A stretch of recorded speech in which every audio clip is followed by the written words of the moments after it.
Hello, hi everyone. Hope you are keeping well. This is Vishal Masi and welcome back to my channel Economic Sites. And today we are going to study that is 12.7 determination of equilibrium income and output. Very important. इसमें से basically दो questions आपके important आते हैं long के लिए means 4 marks के लिए. सो बेसिकली दो क्वेश्चंस आपके बनेंगे for 4 marks each and definitely आपको एक क्वेश्चन देखने को मिलेगा. तो मैं आपको बता दूंगा इसमें कौन सा क्वेश्चन आपका बनेगा, कैसे आपको उसको अटेम्प्ट करना है. Okay, how to write, how many points you have to write, and you have to also draw a diagram and also make a graph, you can say whatever may be.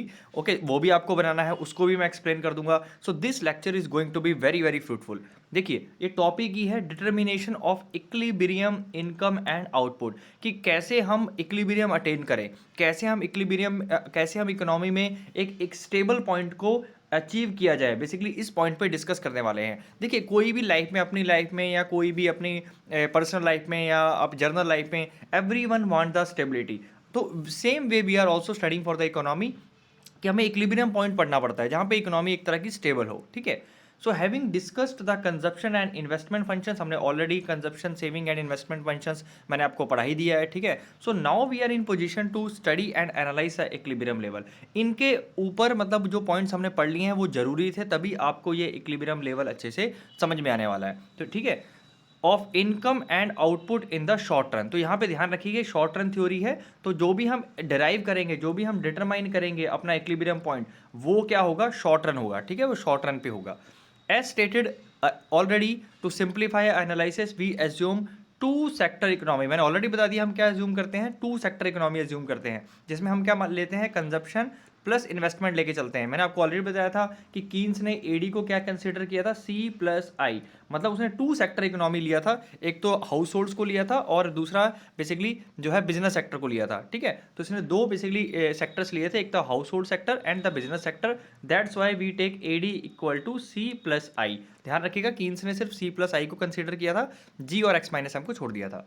So all the decisions concerning the consumption expenditure are taken by individual household. Very important. तो 1 marks के लिए अगर question आएगा आपका कि जो consumption expenditure है वो एक्सपेंडिचर किसका होता है, बेसिकली दैट इज इंडिविजुअल और हाउस होल्ड्स का. ठीक है, इंडिविजुअल हाउस होल्ड्स का, हम लोगों का. While the business firms take the decisions related to the investment. लेकिन जो बिजनेस फर्म्स होती हैं वो किसका बेसिकली डिसीजन लेती है, इन्वेस्टमेंट का. ठीक है. We also assume the consumption function is linear. ध्यान रखिएगा कीन्स ने क्या माना था कि कौन सा कंजप्शन फंक्शन लिया था, उसने लीनियर कंजप्शन फंक्शन लिया था. और प्लान्ड इन्वेस्टमेंट इज ऑटोनॉमस. ध्यान रखिएगा. और इन्वेस्टमेंट कौन सी ली थी, मैंने ऑलरेडी आपको प्रीवियस लेक्चर में बताया था कि उसने बेसिकली जो इन्वेस्टमेंट ली थी वो थी ऑटोनॉमस इन्वेस्टमेंट. मतलब ऑटोनॉमस इन्वेस्टमेंट का मतलब होता है, इन्वेस्टमेंट इज ऑटोनॉमस का मतलब होता है आपके इनकम कितना भी लेवल हो, मतलब इनकम आपकी, मान लीजिए ये इनकम है नीचे, ठीक है, और ये आपका बेसिकली क्या है, यहाँ पे इन्वेस्टमेंट है. तो भले ही आपकी इनकम इतनी हो तब भी इन्वेस्टमेंट इतनी रहेगी, इनकम इतनी हो तब भी इन्वेस्टमेंट इतनी रहेगी, इनकम इतनी हो तब भी इन्वेस्टमेंट इतनी रहेगी, इनकम इतनी हो तब भी इन्वेस्टमेंट इतनी रहेगी. बेसिकली कहने का मतलब है आपकी जित इनकम भले बढ़े या कम हो, आपकी इन्वेस्टमेंट जो है कांस्टेंट रहेगी, उसे बोलते हैं autonomous investment.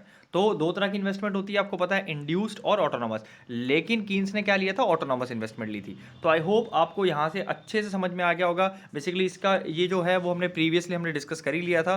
So now we are heading towards our main topic. ठीक है. So main topic is there are two approaches. तो हम जो इक्विलिब्रियम पढ़ने वाले हैं, ओके, वो दो अप्रोच से पढ़ सकते हैं, बेसिकली दो तरीकों से पढ़ सकते हैं. एक है आपकी that is aggregate demand aggregate supply approach, और दूसरी है सेविंग इन्वेस्टमेंट अप्रोच. तो आपका 4 मार्क्स का क्वेश्चन बनेगा, explain the determination of equilibrium level of income and output in the economy using और through AD and AS approach और aggregate demand and aggregate supply approach. दूसरा क्वेश्चन आपका बनेगा, explain the determination और explain the short run equilibrium. ऐसे भी आ सकता है क्योंकि शॉर्ट रन थ्योरी है. Explain the short run equilibrium और the equilibrium point in the economy, okay, at the level of income and output using the saving and investment approach. ऐसे भी क्वेश्चन आ सकता है. तो दोनों क्वेश्चन आपके बहुत ज़्यादा इंपॉर्टेंट है. ठीक है. तो सबसे पहले हम पढ़ेंगे पहली approach, that is AD and AS approach. तो एडी एंड एएस अप्रोच पढ़ते हैं. सॉरी, तो first is AD and AS approach. तो आपको बहुत अच्छे से पता है कि एग्रीगेट डिमांड क्या होता है. एग्रीगेट डिमांड होता है सम टोटल ऑफ डिमांड, मतलब पूरे देश की बेसिकली डिमांड को ऐड कर दे तो वो क्या हो जाता है, बेसिकली एग्रीगेट डिमांड, और दूसरा है हमारा एग्रीगेट सप्लाई। एग्रीगेट सप्लाई होता है पूरे देश की, जो अगर हम सप्लाई को ऐड कर दें, टोटल आउटपुट कह सकते हैं हमारे देश का। तो वेरी सिंपल, इक्विलिब्रियम पॉइंट कहाँ होगा, जहाँ पे एडी किसके बराबर हो जाएगा, एएस के बराबर हो जाएगा। ओके, एग्रीगेट डिमांड हमारा एग्रीगेट सप्लाई के बराबर हो जाएगा, वो हमारा क्या हो जाएगा, इक्विलिब्रियम पॉइंट हो जाएगा। तो अगर मान लीजिए एडी ग्रेटर रहता है एएस से, है ना, अगर मान लीजिए डिमांड हाई है सप्लाई से, तो डेफिनेटली हम क्या करेंगे, और प्रोडक्शन करेंगे। प्रोडक्शन क्या करेंगे, ज़्यादा करेंगे। तो क्वेश्चन आ सकता है कि किस केस में इकोनॉमी में प्रोडक्शन आपको करना चाहिए। ठीक है, अब बीइंग आप इकोनॉमिस्ट ही आप अपने आप को समझ सकते हैं, बिकॉज आप 2 साल से इकोनॉमी पढ़ रहे हैं, या कई लोग बच्चे 4 साल से पढ़ रहे हैं। तो आप बोलेंगे कि जब डिमांड देश में हाई रहती है तो प्रोडक्शन को हमें बढ़ाना चाहिए।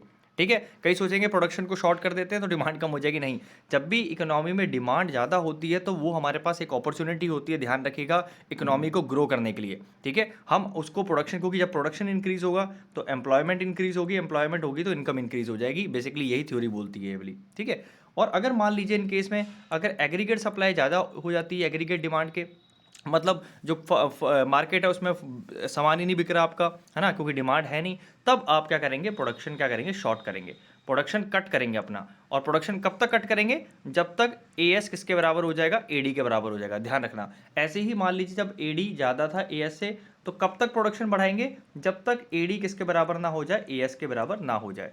ठीक है, ओके, मतलब तब तक आप बेसिकली क्या करेंगे, अपना प्रोडक्शन को इंक्रीज करेंगे, जब तक आपका डिमांड किसके बराबर हो जाएगी, सप्लाई के बराबर हो जाएगी। तो आई होप आपको यहाँ तक मैंने नटशेल में आपको बता दिया है क्या होती है बेसिकली। चलिए हम थोड़ा सा डीप पढ़ लेते हैं।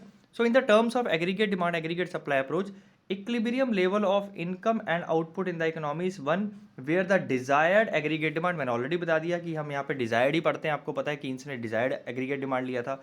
For the goods and services is equal to the aggregate supply. Very simple, जो हमारी डिजायर्ड एग्रीगेट डिमांड है अगर एग्रीगेट सप्लाई के इक्वल हो जाती है, so that means that is a equilibrium point. Okay, so the desired demand refers to the total desired expenditure spending of the community.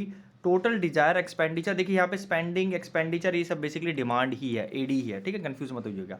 Compromises planned desired expenditure on the consumer goods by the households and the planned investment expenditure. Very simple, तो यहाँ पे कहने का मतलब है कि जो AD है बेसिकली वो क्या है, यहाँ पे वो है एक तो हाउस होल्ड का खर्चा और एक है प्लान्ड इन्वेस्टमेंट एक्सपेंडिचर जो कि बिजनेस सेक्टर करेगा। ठीक है, ऑलरेडी हमने डिस्कस कर लिया C+I, तो वही चीज़ यहाँ पे बोली गई है। जो हमारा कंजप्शन है बेसिकली वो क्या है, वो कौन करेगा, जो कंज्यूमर गुड्स हैं वो हाउस होल्ड्स करेंगे, that will come under the C, and जो प्लान्ड इन्वेस्टमेंट एक्सपेंडिचर है that will come under the I, that will done by the business sector. ठीक है, on the capital goods on the by the business firm, मैंने already बता दिया। So planned consumption expenditure is indicated by the slope. देखिए यहाँ से अब मैं आपको डायग्राम से समझाऊंगा। ठीक है, क्योंकि डायग्राम से आपको ये चीज़ें समझ में आएंगी। तो यहाँ पे देखिए सब हॉरिजॉन्टल लाइन ये सब, क्योंकि ये डायग्राम से रिलेट कर रही हैं। So I will explain you with the help of the diagram. एक बार उसके बाद आप रीड करेंगे तो आपको समझ में आ जाएगा। अच्छा, उससे पहले डायग्राम एक्सप्लेन करने से पहले आपको एक चीज़ पता होनी चाहिए, कीन्स ने क्या कहा था कि जो एग्रीगेट डिमांड है वो किसके बराबर होता है, C+I के, है ना, मैंने ऑलरेडी बता दिया। और उसने एग्रीगेट सप्लाई का एक फॉर्मूला दिया, दैट इज C+S। मतलब वो कहता है कि जो एग्रीगेट सप्लाई है वो हमारी नेशनल इनकम के बराबर है। देखिए Y के बराबर भी है, मतलब हमारी जो नेशनल इनकम है वो एग्रीगेट सप्लाई के बराबर होगी और वो C+S के बराबर होगी। अब बोलेंगे सर ये कैसे हो सकता है, देखिए कीन्स ने ये माना कि अगर जितनी हमारी सप्लाई हो रही है देश में, जितना हमारा आउटपुट हो रहा है, उतनी तो हमारी इनकम होगी, है ना। अगर मान लीजिए 100 करोड़ का हमारा आउटपुट हो रहा है, 100 करोड़ का प्रोडक्शन हो रहा है, तो 100 करोड़ की ही इनकम जनरेट होगी इकोनॉमी में। तो हमारा जो सप्लाई है बेसिकली वो किसके बराबर होना चाहिए, हमारी नेशनल इनकम के बराबर होना चाहिए।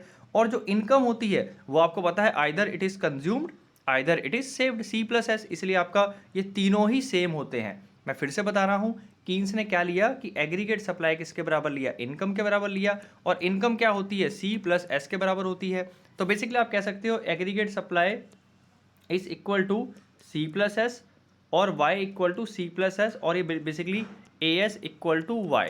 तो AS इक्वल टू Y भी होता है और basically Y equal to C+S भी होता है। बेसिकली तीनों सेम होते हैं।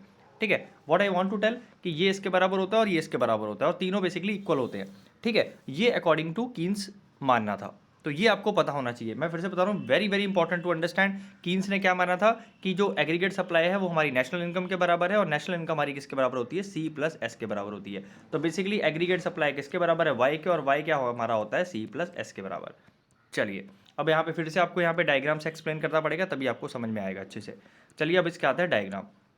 तो देखिए अब लिखना कैसे है, अब क्वेश्चन बच्चे पूछेंगे कि सर अगर ये 4 मार्क्स का आएगा तो मुझे लिखना कैसे है। देखिए इसके नोट्स हैं, जो मैं इसका अपने टेलीग्राम चैनल में मैंने एक पीपीटी बना रखी है पूरे चैप्टर की, ठीक है, according to your syllabus basically. तो उसमें आपको इसके नोट्स मिल जाएंगे, कैसे लिखना है तो वो मेरे टेलीग्राम चैनल पर आप जाके ले सकते हैं। अभी आप फिलहाल के लिए यहाँ पे समझ लीजिए, ठीक है। तो आई होप आपको क्लियर हो गया होगा। तो सबसे पहले तो एडी आपको पता लग गया, एएस पता लग गया, एडी का फॉर्मूला पता लग गया, सी प्लस आई, और आपको एएस का फॉर्मूला भी पता लग गया। ये चीज़ आपको पता होनी चाहिए थी। देखो ए सी प्लस आई हमने ऑलरेडी डिस्कस कर लिया है, ठीक है। चलिए अब सीधा आते हैं हम डायग्राम पे, because let us understand the equilibrium with the level of output y0। तो ये तभी आपको समझ में आएगा जब हम यहाँ पे डायग्राम से समझेंगे। तो अब आते हैं डायग्राम पे। अब ये बच्चे बहुत ज़्यादा कंफ्यूज होते हैं डायग्राम देख के। देखिए मैं ये डायग्राम रिकमेंड नहीं करूँगा आपको बिल्कुल भी। ये डायग्राम आप पूरा ही ड्रॉ नहीं करेंगे। जो मैंने अपने नोट्स दिए हैं उसमें मैंने बेस्ट डायग्राम दिया है, बहुत ही इजी डायग्राम दिया है, क्योंकि मैंने बहुत सारी बुक्स को रेफर किया, इंटरनेट से रेफर किया, तब मैंने वो आपको डायग्राम दिया है। तो please don't draw this particular diagram, ठीक है। ये डायग्राम बिल्कुल भी नहीं बनाइएगा नोट्स में, लेकिन हाँ क्योंकि सिंस आपकी बुक में मैं एक्सप्लेन जरूर करूँगा। देखिए सबसे पहले आपको ध्यान रखना है कि हम क्या पढ़ रहे हैं, एडी एंड एएस अप्रोच पढ़ रहे हैं इक्विलिब्रियम की। तो ध्यान रखिएगा यहाँ पे इन्होंने सेविंग और इन्वेस्टमेंट भी शो कर दिया है यहाँ पे, है ना। सेविंग एंड इन्वेस्टमेंट अप्रोच भी इसी डायग्राम में दिखा दी है, लेकिन हम क्या करेंगे, सिर्फ ऊपर वाला डायग्राम को ही कंसीडर करेंगे, बिकॉज यही हमारा एडी एंड एएस अप्रोच है, ठीक है। तो मैं सबसे पहले आपको ऊपर वाला डायग्राम एक्सप्लेन कर देता हूँ, नीचे वाला डायग्राम एक्सप्लेन करूंगा जब हम दूसरी अप्रोच पढ़ेंगे, जो है हमारी सेविंग एंड इन्वेस्टमेंट अप्रोच। तो फिलहाल हमारी कौन सी चल रही है, अभी हमारी चल रही है एडी एंड एएस अप्रोच, ठीक है, एडी एंड एएस अप्रोच। तो देखिए सबसे पहले आपको, since AD and AS approach है, तो आपको ध्यान रखना पड़ेगा आपको क्या क्या शो करना है। सबसे पहले आप फॉर्मूला लिख लीजिए, AD equal to C plus I, ये आपको हेल्प करेगा। फिर है AS equal to Y equal to C plus S, ये तो आपको बहुत ज़्यादा ध्यान में रखने हैं। अब सिंपली सबसे पहले हम एडी को ड्राइव करेंगे। तो एडी को ड्राइव करने के लिए आपको पता है एडी किससे बना है, कंजप्शन से बना है और इन्वेस्टमेंट से बना है। अब आपको बहुत अच्छे से पता है, जब हमने कंजप्शन फंक्शन पढ़ा था तो सी लाइन हमारी ऐसे होती थी, याद आया कुछ, है ना। कंजप्शन फंक्शन में हमने ये सी लाइन पढ़ी थी। अब हमें आई भी चाहिए, आई हमारा क्या है, ये है। और कीन्स ने क्या लिया था, ऑटोनॉमस इन्वेस्टमेंट लिया था, मतलब कांस्टेंट ली थी इन्वेस्टमेंट। तो बेसिकली इन दोनों को अगर ऐड कर दें, हम इन दोनों कर्व को ऐड कर दें, तो हमारा आ जाता है ये वाला, ठीक है। तो अब हम सिर्फ इसको ही कंसीडर करेंगे, ऊपर वाले को, जो मैं ऊपर ये रेड लाइन आप देख पा रहे हैं, इसको ही कंसीडर करने वाले हैं। क्यों, क्योंकि ये जो पर्टिकुलर लाइन है ये किससे बनी है, आपकी इसी से बनी है, ठीक है। मैं फिर से बता रहा हूँ, ओके। बेसिकली ये आई क्या है, सी क्या है, बिकॉज एडी किससे बना है, यहाँ पे ए ही है, ए ई मतलब एडी ही होता है, ध्यान रखिएगा, ए ई मतलब एडी ही होता है, ठीक है। एडी या ए ई हमारा किसके बराबर होता है, सी प्लस आई का, सी प्लस आई के बराबर होता है, ठीक है।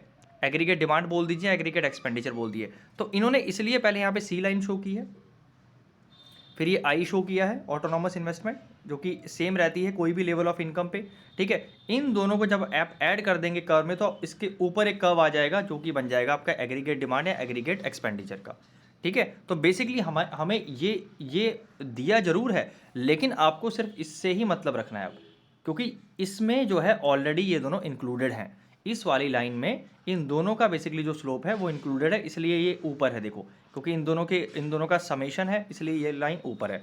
तो आपको अब किस पे ध्यान देना है, सिर्फ इसी कर्व पे ध्यान देना है, विच इज ए डी या A E equal to C plus I. इतनी बात समझ में आ गई। चलिए दूसरा, आप फॉर्मूला उसने क्या दिया था, A S equal to Y equal to C plus S, okay, C plus S. इसका कहने का मतलब है आपका जो ए एस है वो इनकम के बराबर होगा। तो हमारी इनकम लाइन हर समय कीन्स ने क्या किया थी, 45 डिग्री शो करता है वो, ठीक है। Always he has shown the income, national income line at 45 degree slope along the x axis, ठीक है। इसलिए ये लाइन ऊपर आपको आप देखते हुए मिल रही है, ठीक है। मैं फिर से बता रहा हूँ, जो ए एस है वो किसके बराबर है, वाई के, that is equal to C plus S, already we have studied, ठीक है। अब जो इनकम की लाइन थी जो कि एग्रीगेट सप्लाई के बराबर है, वो हर समय आपकी ओरिजिन से शुरू होगी and it will be linear 45 degree, ठीक है। चलिए और यहाँ पे देखिए, यहाँ पे थोड़ा सा इन्होंने गलत लिखा है, यहाँ पे ए एस आना चाहिए था, A S equal to C plus S, तो please correct it, it will be A S, right, it will be A S, यहाँ पे ए एस आएगा, सी प्लस एस, ठीक है। अब ये हमारी क्या होगी, 45 डिग्री की लाइन हो गई ए एस की, ये हमारी हो गई ए डी की लाइन। अब इससे आपको जरूर आप शो कर सकते हैं, लेकिन इतना इंपॉर्टेंट है नहीं, क्योंकि आप ये चाहे तो स्किप भी कर सकते हैं दोनों लाइनें, ठीक है, इफ़ यू वांट। तो बेसिकली हमें अब दो लाइन से मतलब है, एक तो ये लाइन है एग्रीगेट डिमांड की, और ये लाइन है आपकी एग्रीगेट सप्लाई की। अब जहाँ पे ये इंटरसेक्ट कर रहे हैं इक्विलिब्रियम पॉइंट, ये ई, और इसे आप नीचे ज्वाइन कर देंगे तो ये हमारा हो जाएगा इक्विलिब्रियम आउटपुट, ये हमारा हो जाएगा इक्विलिब्रियम आउटपुट, ठीक है, और ये हमारा ई पॉइंट हो जाएगा इक्विलिब्रियम हमारा पॉइंट। अब इसके नीचे अगर हम देखते हैं, ई के नीचे देखते हैं, तो यहाँ पे क्या है, A D is greater than A S, obviously बात है, जो डिमांड का कर्व ऊपर है और सप्लाई का कर्व नीचे है। इस पूरे एरिया में, इस पूरे एरिया में ध्यान देखा जाए तो क्या है कंडीशन है, इस कंडीशन में, ये कंडीशन, इस बेसिकली इस पॉइंट में ये कंडीशन है कि आपकी जो एग्रीगेट डिमांड है वो ग्रेटर है आपका एग्रीगेट सप्लाई के। तो इसका मतलब है क्या होगा, इसका मतलब ये होगा आपका कि यहाँ पे हमें प्रोडक्शन बढ़ाना पड़ेगा इकोनॉमी में। अगर आप यहाँ पर हैं, यहाँ पे हैं, यहाँ पे मतलब यहाँ पे हैं, तो और प्रोडक्शन इंक्रीज करेंगे और करेंगे और करेंगे और करते जाएंगे करते जाएंगे करते जाएंगे, तब तक हम इस पॉइंट पे नहीं होंगे। तो अगर इस पॉइंट पे बेसिकली इकोनॉमी में होगा क्या, इस पॉइंट पे ये होगा कि हमारा जो है प्रोडक्शन है वो क्या करेगा, राइज करेगा, ठीक है। यहाँ पे हम प्रोडक्शन इंक्रीज करेंगे। मैं फिर से अभी मैं आपको चैप्टर इसमें से रीड करके भी दिखा दूंगा कि अगर मान लीजिए क्वेश्चन आता है कि अगर आप यहाँ पे होते हो तो आप प्रोडक्शन इंक्रीज करेंगे कब तक, जब तक आप ई पॉइंट पे नहीं आ पाते। और फिर ये कंडीशन है जो जहाँ पे आपका क्या है, एग्रीगेट सप्लाई ज़्यादा है एग्रीगेट डिमांड के या एग्रीगेट एक्सपेंडिचर के, कुछ भी बोल दीजिए, मतलब ये पॉइंट यहाँ पे सप्लाई ज़्यादा हो रही है इकोनॉमी में, डिमांड है नहीं, तो आप क्या करेंगे, प्रोडक्शन आपका कम करेंगे। मान लीजिए यहाँ पर है तो प्रोडक्शन अपना कम करेंगे, प्रोडक्शन करते करते करते करते आप यहाँ पहुँच जाएंगे। क्लियर हो गया। तो मैंने तीनों पॉइंट बता दिए। यहाँ पॉइंट पे बेसिकली क्या है, आपका इक्विलिब्रियम पॉइंट है। इस पॉइंट पे आप क्या करेंगे, डिमांड हाई है, ये सारे पॉइंट आपके डिमांड हाई शो कर रहे हैं। तो अगर आप यहाँ हैं तो आप अपना प्रोडक्शन इंक्रीज करेंगे, करते रहेंगे करते रहेंगे करते रहेंगे करते रहेंगे, जब तक हम इक्विलिब्रियम पॉइंट अचीव नहीं कर लेते इकोनॉमी में। अगर हमारा इक्विलिब्रियम पॉइंट से ऊपर है, मतलब हमारा जो एग्रीगेट डिमांड है वो कम है और एग्रीगेट सप्लाई ज़्यादा है, मतलब सप्लाई ज़्यादा हो रही है देश में, तो हम क्या करेंगे, हम अपना प्रोडक्शन क्या करेंगे, शॉर्ट करते रहेंगे जब तक हम ई पॉइंट पे नहीं आ जाते। तो यही बेसिकली आपको यही डायग्राम आपको ड्रॉ करना है, नीचे वाला डायग्राम नहीं ड्रॉ करना है, ठीक है। और अगर आप चाहें तो ये दोनों भी स्किप कर सकते हैं, जो कि मैंने अपने नोट्स में इन दोनों को स्किप करवाया है, ठीक है। तो बेसिकली आपको ये, क्योंकि ए डी और ए एस अप्रोच है ना, A D and A S approach है, तो हमें ए डी और ए एस के डायग्राम से ही मतलब है बस, ठीक है। ये इन्होंने जो आपको डिटेल एक्सप्लेनेशन के बताइए कि ये बेसिकली ए ई आई का इन दोनों को ऐड करके आया है। क्लियर होगी मेरी बात, ठीक है। तो इसमें आपको लिखना कैसे है अब मैं बताता हूँ। सबसे पहले आपको इतना ही डायग्राम कंसीडर करना है, पहली बात, ठीक है। दूसरी बात है, आपको फर्स्ट पॉइंट से लिखना कैसे है, सबसे पहले आप ए डी की डेफिनेशन देंगे, it is a sum total demand of a country. फिर ए एस की सब डेफिनेशन देंगे, ठीक है। फिर इनके फॉर्मूले भी लिखेंगे डेफिनेशन के नीचे, A D equal to C plus I according to Keynes, ठीक है, क्योंकि कीन्स ने सी प्लस आई को कंसिडर किया था। दूसरी बात है, एग्रीगेट सप्लाई को आप लेंगे C plus S which is equal to the national income, ये दोनों डायग्राम लिखेंगे। उसके बाद आप क्या करेंगे, अपना इक्विलिब्रियम पॉइंट बताएंगे कि इक्विलिब्रियम पॉइंट क्या होता है, तो आप बोलेंगे इक्विलिब्रियम पॉइंट होता है हमारा A D equal to A S. Now we will show, उसका लिखेंगे, now we will show with the help of diagram. Okay, now you have to draw the diagram. इसका ये डायग्राम ड्रॉ कर लेंगे आप, जिसमें आपका यहाँ पे क्या आएगा, कंजप्शन आएगा, क्योंकि यहाँ पे जो आप यहाँ पे शो कर रहे हैं ना वो सब आ जाएगा। कंजप्शन शो कर रहे हैं तो कंजप्शन आ गया, इन्वेस्टमेंट शो कर रहे हैं तो इन्वेस्टमेंट आ गया, और यहाँ पे ए डी और ए एस भी लिख सकते हैं आप चाहें तो, ठीक है। तो ये बेसिकली ये जो दो चीज़ें यहाँ पे तीन चार चीज़ें यहाँ लिख सकते हैं। उसके बाद यहाँ पे इनकम आउटपुट, यहाँ पे एम्प्लॉयमेंट भी आ सकता है, ठीक है। ओके, कई बुक्स में एम्प्लॉयमेंट भी है, इनकम आउटपुट कोई भी एक तो जरूर लिख दीजिएगा, इनकम एंड आउटपुट तो जरूर लिखिएगा आप, ठीक है। ओके, उसके बाद बेसिकली आपको क्या करना है, then you have to make a diagram, और इस डायग्राम को आपको बेसिकली सिर्फ 3 पॉइंट बताने हैं। पहला पॉइंट, जब A D equal to A S, so you will write at the point E A D is equal to A S, so this is a equilibrium point and correspondingly Y zero is a equilibrium income and output, बस। दूसरा point लिखेंगे, at a situation below the point E where A D is greater than A S, मतलब जहाँ पे आपका aggregate expenditure या aggregate demand high है, तो यहाँ बोलेंगे here the demand is high in the economy, so we will produce more, we will production, जो प्रोडक्शन होगा, we will produce more in order to make it equal, और तब तक प्रोड्यूस करते रहेंगे हम, तब तक प्रोड्यूस करते रहेंगे जब तक ये दोनों इक्वल नहीं हो जाते। ये भी आपको लिखना है कि we will produce till the stage when we achieve the equilibrium point और where A D is equal to the A S. और थर्ड पॉइंट आपको बेसिकली लिखना है, थर्ड पॉइंट लिखना है when A S is greater than A D. ठीक है, मैं इरेज कर देता हूँ। थर्ड पॉइंट आपको लिखना है कि जब आपका एग्रीगेट सप्लाई मान लीजिए ज़्यादा हो जाता है एग्रीगेट डिमांड के, तो आप लिखिएगा this is a situation when there is a production is very higher owing to the demand, मतलब डिमांड आपकी कम है और प्रोडक्शन बहुत हाई है। तो in this case in the economy production will be cut short till we reach the equilibrium point where A D equal to A S. बस ये 3 पॉइंट इस डायग्राम के बाद आपको मेंशन करने हैं, that's more than enough. Clear हो गया। और डायग्राम में प्लीज़ एक्स एक्सिस और वाई एक्सिस पे जरूर सही से मेंशन करिएगा और ये सब सही से लिखिएगा आप, ठीक है। तो आपको पूरे के पूरे 4 मार्क्स मिल जाएंगे। आई होप मैंने आपको बता दिया और आपको नोट्स भी मिल जाएंगे नीचे। चलिए नेक्स्ट है that is a saving and investment approach. दूसरी उसने बताई थी कि सेविंग एंड इन्वेस्टमेंट अप्रोच क्या होती है, ठीक है। तो सेविंग आपको पता है क्या होती है और इन्वेस्टमेंट आपको बहुत अच्छे से पता है हमने क्या होती है। तो ये एक अल्टरनेटिव अप्रोच है, determination of equilibrium output of income, equilibrium level of income is saving and investment approach. तो एक इक्विलिब्रियम हम और पढ़ सकते हैं कैसे, सेविंग और इन्वेस्टमेंट अप्रोच से। So according to this approach the equilibrium level of income is determined. तो इस बेसिकली इस पर्टिकुलर जो अप्रोच में कहाँ इक्विलिब्रियम पॉइंट होगा, वेरी सिंपल, जहाँ पे सेविंग किसके बराबर हो जाएगी, हमारी इन्वेस्टमेंट के बराबर हो जाएगी। मतलब हमारी जो प्लान्ड इन्वेस्टमेंट है वो किसके बराबर हो जाएगी, हमारी प्लान्ड सेविंग के बराबर हो जाएगी। ध्यान रखिएगा, मैं फिर से बता रहा हूँ यहाँ पे, ठीक है। According to this approach the equilibrium level of income is determined at that level where planned investment is equal to the desired और planned saving। तो यहाँ से यहाँ तक आपको ध्यान में रखना है। तो ये आपका पॉइंट हो गया। तो सबसे पहले एक पॉइंट आप लिख लीजिए कि सबसे पहले ये लिखेंगे, उसके नीचे आप पहला पॉइंट ये मेंशन करेंगे, ठीक है। और उसके पॉइंट के नीचे आप लिख सकते हैं where S equal to I. Clear हो गया। अब आपको मैं डायग्राम से जाने से पहले मैं आपको एक चीज़ बता दूं, जैसा कि आपको पता है ए डी किसके बराबर होता है, सी प्लस एस के, ठीक है। और ए एस किसके बराबर होता है, sorry, A D C plus I, A D C, और A S is C plus S, ठीक है। अगर ये इक्विलिब्रियम है तो ऑब्वियसली बात है ये दोनों इक्वल होंगे, है ना। तो इसका मतलब है C plus I equal to C plus S. तो सी सी हमारा कैंसिल हो जाएगा, बचेगा आई इक्वल टू एस, ठीक है।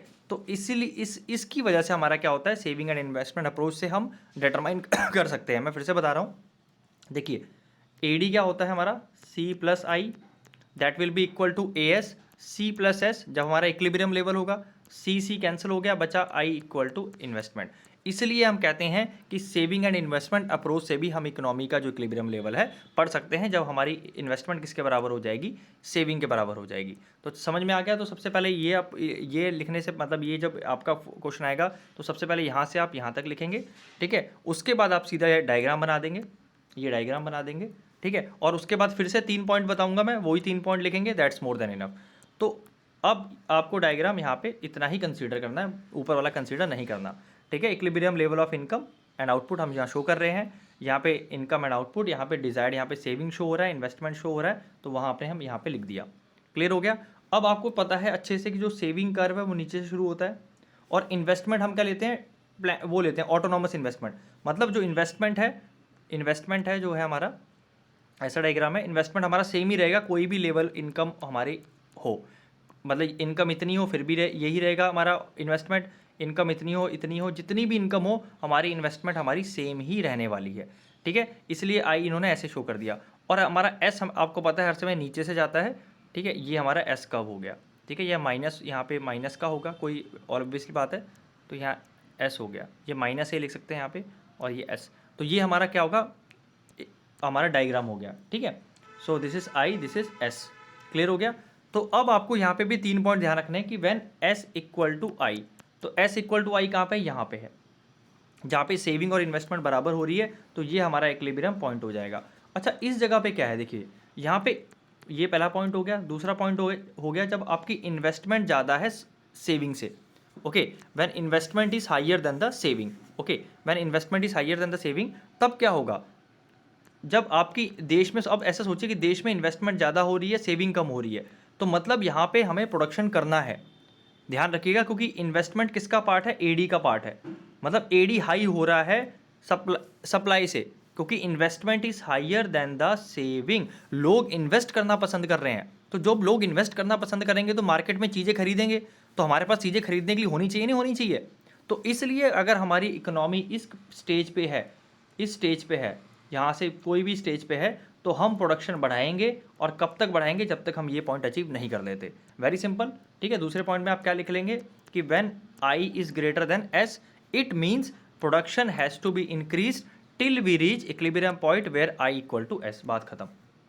अब यहाँ पे आ जाइए, ये पॉइंट पे तीसरा पॉइंट हमारा कि जब सेविंग ज़्यादा है इन्वेस्टमेंट से, मतलब सेव करना लोग पसंद कर रहे हैं, कोई इन्वेस्ट ही नहीं कर रहा, कोई खरीद नहीं रहा, तो ऑब्वियसली बात है मतलब सप्लाई हमारी यहाँ पे ज़्यादा हो जाएगी फिर, क्योंकि जब कोई खरीदेगा नहीं, है ना, क्योंकि सब लोग सेव करना पसंद करेंगे, पैसा बचाना पसंद करेंगे, जो कि इस समय कोविड में हुआ, है ना। तो कोविड में क्या हुआ, फिर प्रोडक्शन कट करना शुरू कर दिया, लोगों की दुकानें बंद हो गई, लोगों का फिर जो है आपका प्रोडक्शन यूनिट्स बंद हो गए, कंपनीज बंद हो गई। तो बेसिकली उन्होंने किया क्या, उन्होंने अपना प्रोडक्शन कट कर दिया और हम यहाँ पे वापस आ गए इक्विलिब्रियम पॉइंट पे। लेकिन दो इकोनॉमी के लिए ये चीज़ सही नहीं है अगर आप प्रोडक्शन कट कर रहे हैं बहुत हाई लेवल पे, क्योंकि इससे हमारी एम्प्लॉयमेंट जाने के बहुत ज़्यादा खतरे होते हैं और हमारी इनकम भी कम हो जाती है, ठीक है। तो ये हमारे यहाँ से हम यहाँ आ रहे हैं तो अच्छी बात है इकोनॉमी के लिए। अगर यहाँ से वापस आ रहे हैं, इक्विलिब्रियम पॉइंट तो मिल जाएगा आपको, मतलब वहाँ पे स्टेबल तो हो जाएगी इकोनॉमी, लेकिन कहीं ना कहीं हमें कॉम्प्रोमाइज़ करना पड़ेगा अपने इनकम और आउटपुट एंड एम्प्लॉयमेंट से। क्लियर हो गया। तो मैंने पूरा आपको नट शल में एक्सप्लेन कर दिया क्या है बेसिकली। अगर आप इसे रीड करेंगे तो आपको समझ में आ जाएगा अच्छे से। तो बेसिकली जब ये क्वेश्चन आपका आएगा 4 मार्क्स का, सेविंग एंड इन्वेस्टमेंट अप्रोच, तो सबसे पहले आपको क्या लिखना है, यहाँ से लिख सकते हैं, यहाँ से यहाँ पे यहाँ तक, इन दोनों के डेफिनेशन भी दे सकते हैं इफ़ यू वांट, ठीक है। उसके बाद आपको जैसे मैंने बताया कि सिंस ए डी किसके बराबर होता है, ए एस के बराबर होता है इक्विलिब्रियम पॉइंट में, and A D equal to C plus I और A S equal to C plus S, ठीक है। तो सी और सी कैंसिल हो जाएगा, तो आई हमारा इन्वेस्टमेंट हमारा सेविंग के बराबर हो गया। तो since we can also study the determination of equilibrium and output through saving and investment approach, क्योंकि हमारा आई एस के बराबर होना चाहिए, ठीक है। उसके बाद आपको ये डायग्राम बनाना है। डायग्राम में बेसिकली 3 पॉइंट डिस्कस करने हैं। पहला पॉइंट है आपका when saving equal to investment, this is equilibrium point, ठीक है। दूसरा है when investment is high than saving, जब हमारी इन्वेस्टमेंट आई, ये वाला point basically is greater than the saving, तो यहाँ पे हमारा प्रोडक्शन हर समय हाई रहेगा, क्योंकि लोग खर्च करना चाह रहे हैं तो उनके पास उनको खरीदने के लिए सामान भी होना चाहिए, तो सामान होना चाहिए तो हम प्रोड्यूस करेंगे, ठीक है। और दूसरा है एक और तीसरी कंडीशन है हमारी, जब सेविंग ज़्यादा होगी हमारी इन्वेस्टमेंट से, मतलब सेविंग क्या है, लोग सेव करना पसंद कर रहे हैं, लोग खर्च करना नहीं चाह रहे, तो ऑब्वियसली बात है जब पैसा नहीं निकालेंगे तो हमें प्रोडक्शन शॉर्ट करना पड़ेगा, एंड वी विल कट करते करते करते करते तब तक कट करेंगे जब तक हम इक्विलिब्रियम पॉइंट पे रीच नहीं करते।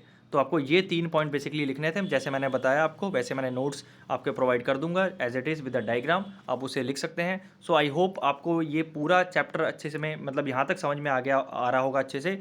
And so please do like, subscribe and please do contact me on the Instagram for doubts, and please do comments and like. So thank you so much, God bless you, and please join my Instagram channel for the notes.